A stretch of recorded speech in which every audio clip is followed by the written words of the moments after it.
دروازے کا خیال رکھتے تھے، پر کیا کریں، کس کو سمجھائیں، لوگ اپنی مرضی کرتے ہیں۔ آج میں عزم نو کی بات کر رہا ہوں، میں پاکستان کی تعمیر کی بات کر رہا ہوں۔ پہلی بات یہ کہ اس سے پیار کریں، دوسری بات یہ اس کی صفائی کریں، تیسری بات یہ یہاں درخت لگائیں، شجرکاری کریں، اس کو سرسبز دیکھیں ہم کتنا کردار ادا کر سکتے ہیں، کسی کو کم از کم صاف پانی مہیا کر دیں۔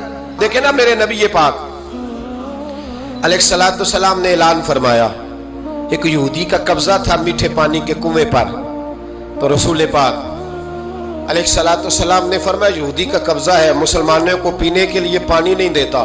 کیا خوبصورت اعلان ہے، پانی، نماز کی بات نہیں ہو رہی، روزے کی بات نہیں ہو رہی، حج کی بات نہیں ہو رہی، پانی کی بات ہو رہی، پینے کے پانی کی۔ کتنا بڑا اعلان ہے، لوگوں نے دین کو محدود کر دیا ہے کہ با مسجد کے اندر آ کے نماز پڑھنا ہی خالی مذہب ہے، روزہ رکھنا ہی خالی مذہب ہے۔ میرے محبوب پاک علیہ السلام نے کیا ارشاد فرمایا؟ حضور نے فرمایا یہودی کا قبضہ ہے، لوگوں کو پینے کے لیے صاف پانی نہیں دیتا، میٹھا پانی نہیں دیتا۔ منبر پر مسجد نبی پر اعلان کر رہا ہوں، حضور فرمانے لگے جو اس سے کنواں خرید کر وقف کرے گا یہ میرے ہاتھ میں جنت کی ٹکٹ ہے۔ حضور فرمانے لگے مصطفیٰ کا وعدہ ہے پانی کے لیے، یعنی پینے کا پانی، یعنی لوگوں کے حلق سے پانی اترے۔ جاگو جاگو، وطن کے لیے کرو، محنت کرو، آگے بڑھو۔ میرے رسول پاک علیہ السلام نے فرمایا جو میرے مدینے والوں کے لیے پانی کا کنواں وقف کرے گا میں جنت دیتا ہوں۔ حضرت سیدنا عثمان غنی پہنچ گئے، اس کے پاس پہنچے، 6000 یا 7000 دینار کا کنواں تھا، اس نے کہا میں ایک دن کے لیے دوں گا، صرف ایک دن میری باری، ایک دن 6-7 ہزار دینار مانگے، حالانکہ کنواں 6-7 ہزار دینار کا کل تھا۔ مسجد کے لیے زمین کی بات نہیں ہو رہی، مدرسے کے لیے زمین کی بات نہیں ہو رہی، کنویں کے لیے پینے کا پانی لوگوں کو مہیا کرنا ہے، عام عوام کو۔ اور اس وقت صرف بات بھی مسلمانوں کی نہیں، یہودی بھی پیئیں گے، دیگر لوگ بھی پانی پیئیں گے۔ میرے نبی پاک علیہ السلام کے غلام نے کہا کنواں دے دے۔ کل کنواں سارا 6-7 ہزار دینار کا تھا۔ کہنے لگا میں نے نہیں دینا۔ جناب عثمان بیٹھ گئے، فرمایا تو بات کر کتنے کا دے گا؟ اس کے منہ سے نکل گیا 40,000 دینار۔ 40,000 دینار مسجد کی زمین نہیں خریدی جا رہی، یہ اصل ہے دین کی، خریدنی چاہیے۔ پانی کا کنواں، وطن کی تعمیر۔ جناب عثمان غنی رضی اللہ تعالیٰ عنہ فرمانے لگے تو نے اپنی اوقات کے مطابق پیسے مانگے، ورنہ میں تو 60,000 دینار لے کے آیا تھا، تیری اوقات اتنی تھی، تو یہودی ہے نا، تمہاری اوقات اتنی ہے، انہیں اوقات کے مطابق مانگے، میں 60,000۔ اس نے کہا عثمان سمجھ نہیں آئی، ساری زندگی تجارت کرتے رہے ہو، 40,000 دینار کنویں کے لیے؟ آپ فرمانے لگے تو بے ایمان ہے، تجھے کیا سمجھ آئے گی؟ اگر کسی کو 40,000 کے جنت کی ٹکٹ ملے اور ملے بھی نبی پاک کے دستے مبارک سے، فرمایا یہ ہے ارض جنت، یہ طیبہ کی زمین ہے، جنت بھی یہی، مالک جنت بھی یہی ہے۔ آؤ پاکستان کی تعمیر کریں، آؤ اس کی گلیوں سے کوڑا اٹھائیں، اس سے پیار کریں، اس سے محبت کریں، یہاں درخت لگائیں، یہاں صاف پانی پینے کے لیے بندوبست کریں۔ اور میرے بھائی، میرا بچہ اگر تعلیم نہیں حاصل کرتا تو ساری انویسٹمنٹ اپنے بچے پر کرنے کی کیا ضرورت ہے؟ آگے بڑھو نا۔ وہ جو چائے والے کھوکے پہ چائے تقسیم کر رہا ہے وہ بھی بڑا لائق ہے، اس کے ابے سے ملاقات کرو، اس کو کہو لا یار میں تیرے بچے کا خرچ اٹھاتا ہوں، اس کو اسکول میں داخل کرا۔ ایک انجینئر ملے گا ملک کو، وہ جو گرمیوں کے موسم میں نا ٹھنڈے پانی کا کولر لے کے بس کے پیچھے بھاگتا ہے نا اور آواز دیتا ہے ایک گلاس پانی کا لے لو، ایک گلاس۔ وہ بڑا ذہین بچہ ہوتا ہے، بڑا ذہین ہوتا ہے، اس کی ماں کو بھی بڑا چاؤ ہوتا ہے یہ افسر بن جائے، اس کے پاس پیسے نہیں ہوتے، وہ غریب کا بچہ ہے۔ اس کو بلاؤ نا، اس کو کہو بیٹے آ۔ کبھی کبھی کسی چوک میں کسی ٹھیلے والی دکان پہ بریک لگتی ہے نا گاڑی کے، تو چھوٹے چھوٹے بچے دوڑ کے آتے ہیں، کہتے ہیں ہماری دکان سے سودا خریدو۔ ان میں بڑا ٹیلنٹ ہوتا ہے، بڑے ذہین ہوتے ہیں، لیکن نہ یہ امیر کے بچے ہوتے ہیں، نہ پیر کے ہوتے ہیں، نہ وزیر کے ہوتے ہیں، ان پر کوئی انویسٹمنٹ نہیں کرتا۔ آؤ آج ارادہ کریں کہ ہم ضروری تو نہیں کہ میرا بچہ ہی پڑھے، اگر میرا نہیں پڑھتا تو میں کسی کے بچے کو کتابیں خرید کے دے دوں، میں کسی کے بچے پر تھوڑی محنت کروں۔ آؤ میں تمہیں پھر لے چلوں مدینے کی گلی میں، میرے مصطفیٰ کریم صلی اللہ تعالی۔ حضور گزر رہے، دن تھا عید کا، عید کے دن حضور گزر رہے تھے، اور نبی پاک نے گود میں امام حسن حسین کو بٹھایا ہے، گھوڑے پہ حضور جا رہے ہیں، رستے میں ایک بچے کو روتے ہوئے دیکھ لیا، میرے محبوب نے گھوڑا روکا، 10,000 سے آبا عیدگاہ میں عید کی نماز کے لیے منتظر تھے، حضور نیچے اترے، بیٹے روتے کیوں ہو؟ تو پھر رو پڑا، کہنے لگا یتیم ہوں ابا، ہر بچے نے نئے کپڑے پہنے ہیں، محبوبہ چچا اور ماموں نے بھی میری طرف دیکھنا پسند نہیں کیا، رو رہا ہوں، 10,000 نمازی انتظار کر رہے، 10,000، اور میرے رسول پاک وطن کے غریب بچوں کا خیال کر رہے ہیں۔ حضور گھوڑے سے اترے، بچے کو ہاتھ لگایا، گھر لے گئے، کہا فاطمہ حسن کا کوئی نیا جوڑا پڑا ہے؟ کوئی نیا جوڑا پڑا ہے؟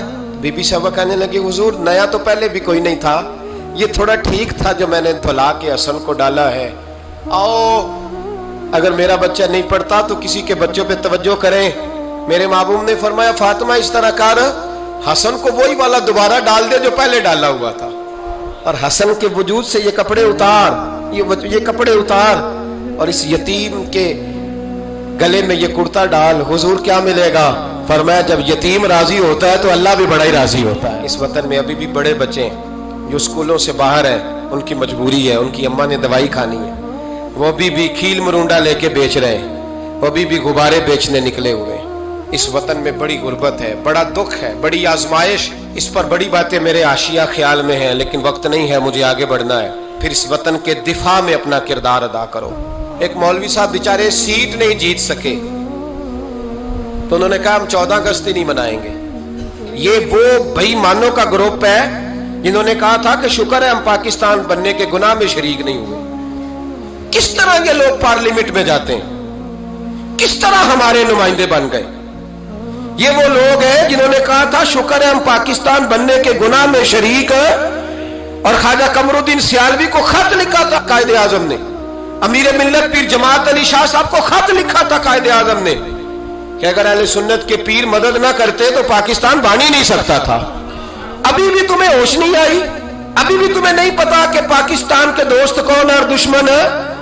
14 اگست نہیں منائیں گے، تم اس قابل ہی نہیں ہو کہ تم منا سکو، تمہارے تو یرانے ابھی بھی باہر ہیں، ان کا یہ وطن نہیں ہے۔ یہ کہتے ہیں اگر اس وطن میں ہمیں کرسیاں دو گے تو ہم وطن کے دوست ہیں، ورنہ ہم وطن کے دوست۔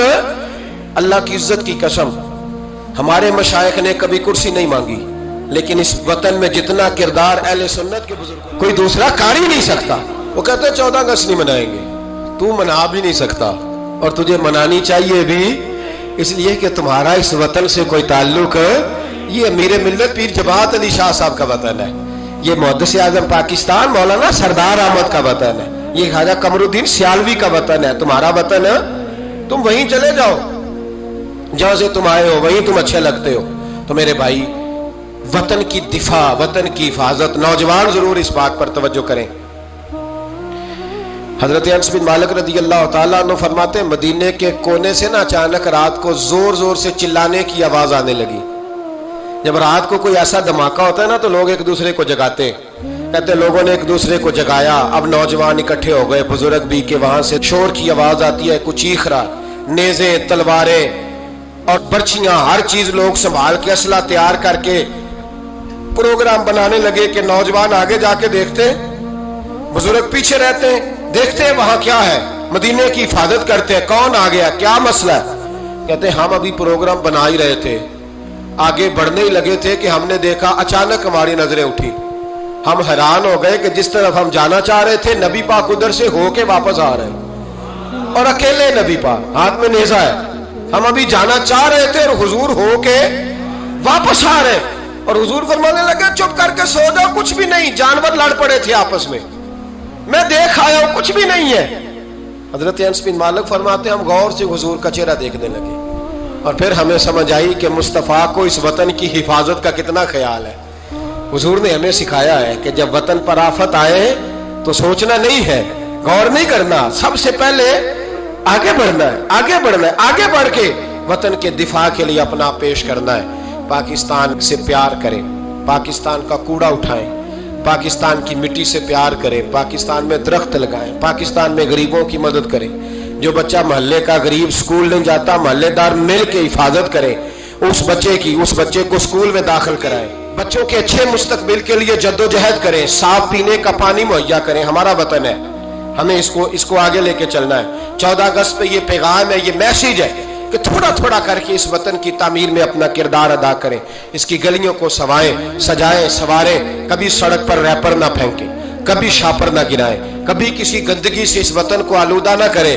میرے عرب کو آئی ٹھنڈی ہوا جہاں سے، میرا وہی وطن ہے، میرا وہی وطن ہے۔ اقبال کہا کرتے تھے کہ حضور کو یہاں سے ٹھنڈی ہوائیں آئی ہیں، اس وطن کے لیے اپنا کردار ادا کریں۔ دیکھیں آپ اور میں کیا کر سکتے ہیں، وہ سارا کچھ کریں۔ میری گزارش ہے کہ کم از کم 5 بچے پڑھانے کا عہد کرے ایک بندہ، ان کا آپ تعلیمی خرچ اٹھا سکیں، تب کتابیں لے کے دے سکیں، تب کوشش کریں کہ 5 بچے کم از کم۔ ہو سکتا ہے ایسا؟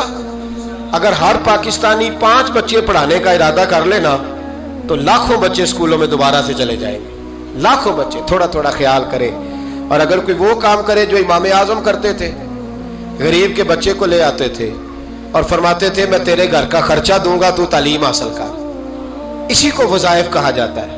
یہ کام کریں۔ میری دعا ہے یہ وطن قیامت کی صبح تک قائم رہے اور اس وطن سے روشنیاں پھوٹتی رہیں، یہ امت مسلمہ کی قیادت کرے۔ آخر دعوانا ان الحمدللہ۔